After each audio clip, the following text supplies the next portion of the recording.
this week it came out that the Senate was in the process of passing a bill that would make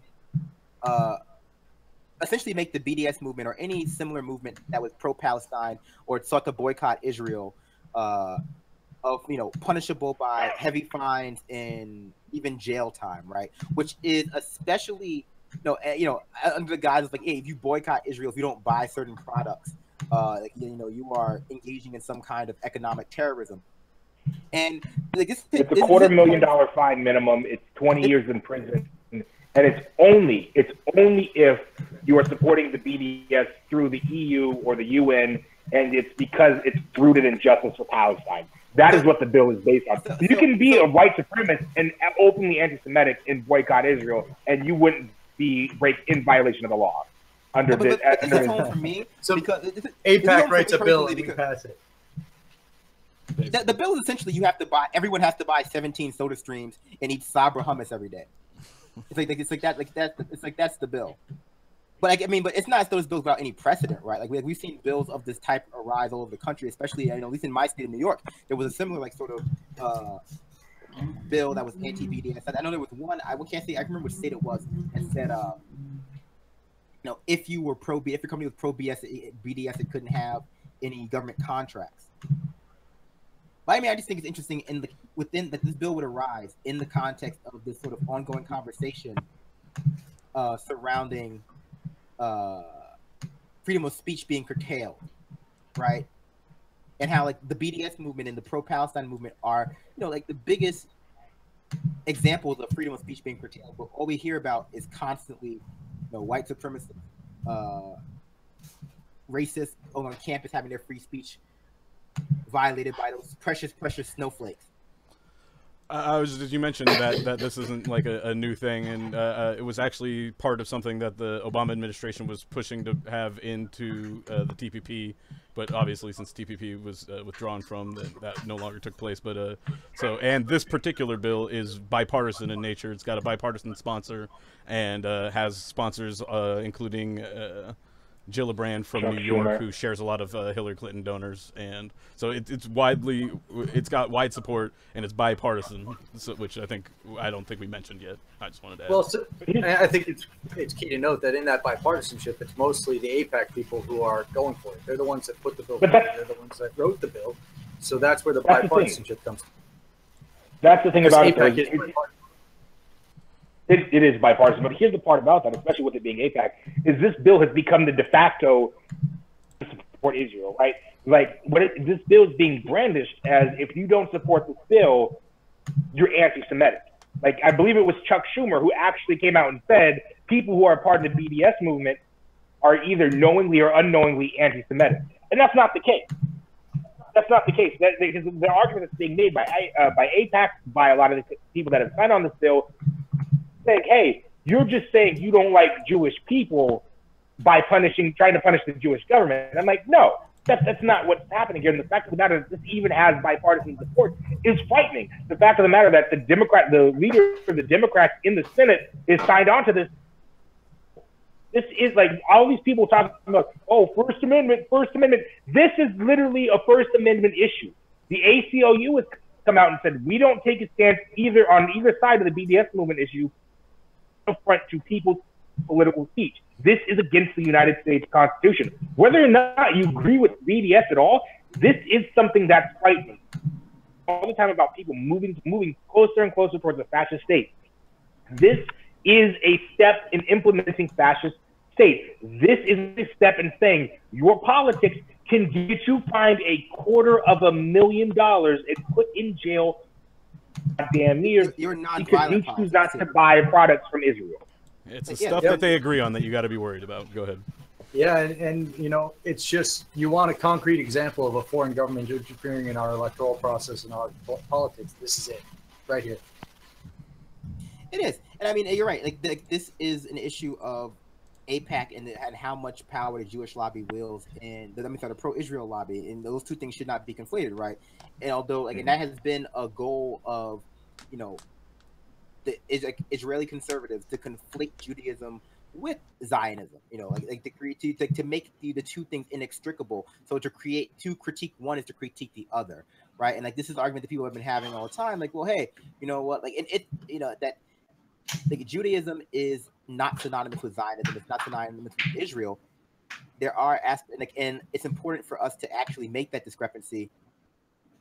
To make that discrepancy. And when engaging with policies like this, at the same time, it's worthwhile to note that's the one-to-one comparison that's being made. That's what's being done purposely by people like Chuck Schumer, by people like Macron, who came out and said anti-Zionism is another term for anti-Semitism now.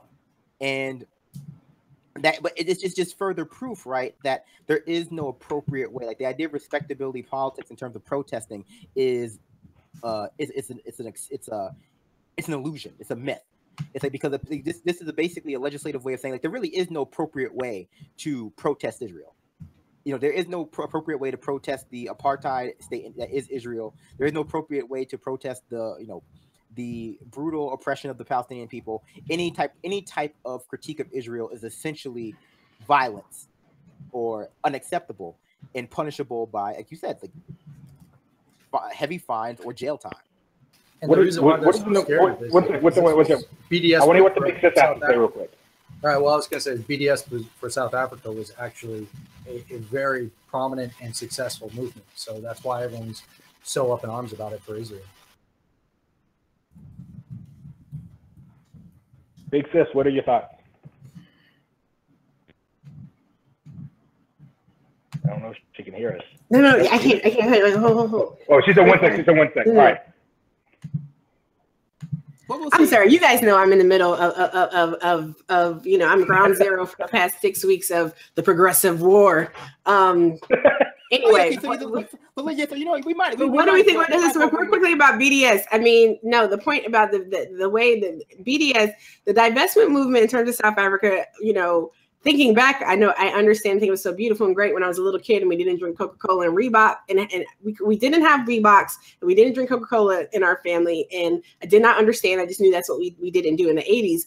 But when you look back, that divestment, and there's actually one of my favorite episodes of the show A Different World is actually a divestment from South Africa episode. I mean, that was a really huge issue for HBCUs because of scholarship money and different different corporate entities. But it really did that international pressure. We saw that happen because when you look at the work that was done by folks on the ground in South Africa, and what a lot of people don't know is that the ANC was a diverse coalition of people. It wasn't just Black South Africans. There were people who would be considered colored or white, Indian involved as well, and people had support, and they tried to do things. They tried to have other neighboring African countries help. They've even people were even in Walter Sisulu was even in Britain and tried to get but it was really that international attention that really helped change the condition of things. It took a long time, even with that real impetus. I really think it was once the divestment movement really kicked up into high gear, that things, there was no choice but for things to change. And when you think about it, the economic component to all this, right, and the fact that economic terrorism is becoming a thing, part of my problem with this legislation is, even if it's only very specifically, carefully tailored in the way as Adair explained earlier, I mean, we've already seen attempts, at the state level to pass similar legislation against whether it's Black Lives Matter groups or other groups that would somehow disrupt the flow of commerce. So we already see a beginning to set up, groups that are focused on equity issues, really trying to bring about justice in a meaningful way. Now, whether or not you agree with these tactics or not, but we're looking at a way to further criminalize what is really a founding, bedrock, supposedly, of our country in terms of civil disobedience. And it's very disconcerting to me to see, so-called Democrats. I mean, we already know where they stand, right? We folks have been showing the clip of Kamala Harris's APEC speech. Shout out to John. I stand with John. I mean, everybody likes to have their faves and do mine. I think it's okay that John criticizes Kamala Harris. How about that? Because he's not doing it because she's a Black woman. He's doing it because she has bad policy. Case closed. And corrupt.